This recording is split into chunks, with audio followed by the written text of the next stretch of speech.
This article from Yahoo News, written by Neil Shaw, surprised me a little bit. It is about McDonald doing a campaign during the Mental Health Awareness Week, that is May 13th to 19th. He had removed the smiley face from the Happy Meal box, and instead they had given stickers with appropriate emotions so that the children can stick whatever the emotion they were feeling. The idea or the campaign was to tell the children it is okay not to be happy all the time. Why? According to this article, McDonald had commissioned a research which revealed that half of the United Kingdom children feel obligated or they feel they must be happy all the time. My goodness, what a burden to carry. I thought it was very interesting, but I was left wondering with so many questions. The research was in an effort to spark a family conversation for children to be able to talk about their own emotions and feelings. So many questions to ask. I wondered, haven't we been talking with the children? That was a good sampling that most of the children feel that way. At least even 1% of the children feel that way. Those are so many children. Half is a lot. And I thought, why haven't we been talking to our children? And if we have had the conversation, what kind of a conversation have we had? Because I thought if we knew what to do or how to go about it, we would have done it, right? That is what I thought. Many questions ran through my mind as a person who have been educating young children for a living for many years. Children under 7 years old experiences were disrupted by the COVID-19. And when we went back to normal, it may still not be normal to children because they're trying to put pieces together. So many children experiencing different kind of emotions and feelings at the same time, but they don't know exactly how to express them. This video is about how we can help our children to cope or talk about their own emotions appropriately. The first thing that came to my mind, being approachable, meaning the energy that I bring, that I have to be willing to let children feel safe enough to come and talk to me about their own feelings, to let them know that their feelings are important, that it is okay to feel what they are feeling, and it is valid. Creating an atmosphere for them to express themselves without fear or criticism or being judged. Many times we do that without knowing.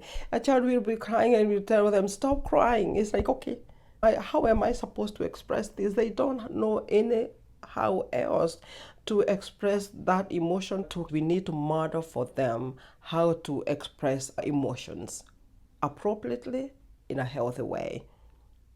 That means that we need to share our feelings. Many times the children will ask, are you okay? Yes, I'm okay. Miss Margaret, are you okay? Yes, I'm okay. Are you? Most of the time I have had successes where I have told children, no. And they will ask, can I give you a hug? And I will say, yeah, that sparks the conversation. Talking about feelings is so important because they do not know how to talk about that. Children never listen with their ears. They listen with their eyes. They are watching closely on how you react or express yourself. And so by default, they are learning also from us. When we ask them to stop crying, then of course that means we cannot be in front of them. The other thing we can do is use very simple, basic emotion words which children, especially the younger years, can understand. Words like, you look happy, or you're sad, or you're scared. Avoiding using complex language or words like, you look frustrated. They are left wondering, okay, what is frustrated? What is being disappointed? They cannot associate whatever they are feeling with that word. It's a big vocabulary. We can teach them emotional literacy, emotion words, so that they can be able to articulate their own feelings using those words. For example, they can be able to say, so and so took my toy and that made me feel sad. We can do that through books, stories. Personally, I give so many hypothetical stories, hypothetical friends, and children relate to that. The other thing we can do is, honestly, I don't think as an early childhood educator, I have a choice. I have to talk. But regular, meaningful conversations are so important. Using open-ended questions, encouraging the children to answer in full, detailed responses instead of a yes or a no. For example, when we ask them, how was your day? Most of the time they will tell us, good. You can follow it up with another question and say, what made you feel good? So that they can be able to expand that response, back and forth conversations. Check also helps with these regular conversations. As an educator, most of the time during the group meeting is when I do the check-ins. Ask them, what do you feel today? And I will tell you 95% of the time children will say what they're feeling, and those feelings happen to be true and valid. Isn't it so interesting? Can you imagine the many feelings children are carrying and they don't know how to? It's like they almost don't feel seen or heard. The other thing is validating those feelings, using their emotions, and that it is okay to feel what you're feeling. Using phrases like, I notice you're upset. It's okay to feel sad. It empowers the child.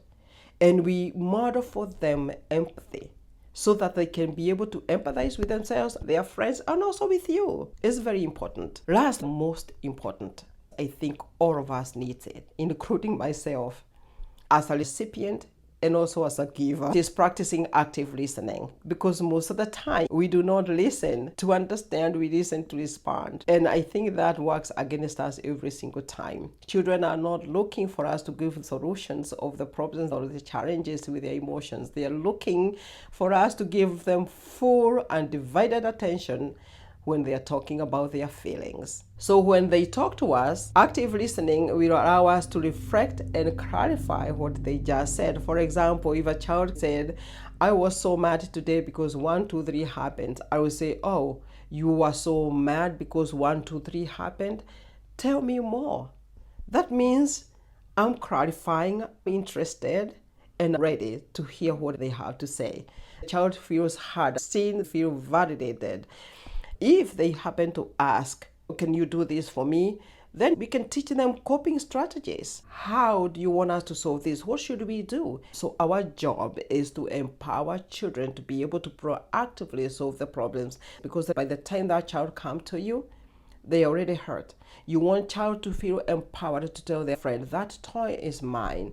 I was not done with it, before they come to you. Empowering them by helping them to problem solve, giving them relaxation techniques and tools, taking a deep breath or counting to 10 or taking a break, walking away or speaking to an adult. Thank you so much for listening. Please let me know what has worked for you and what you are doing as we help our children be able to cope so that they can flourish and thrive in life by commenting below. And see you in the next video.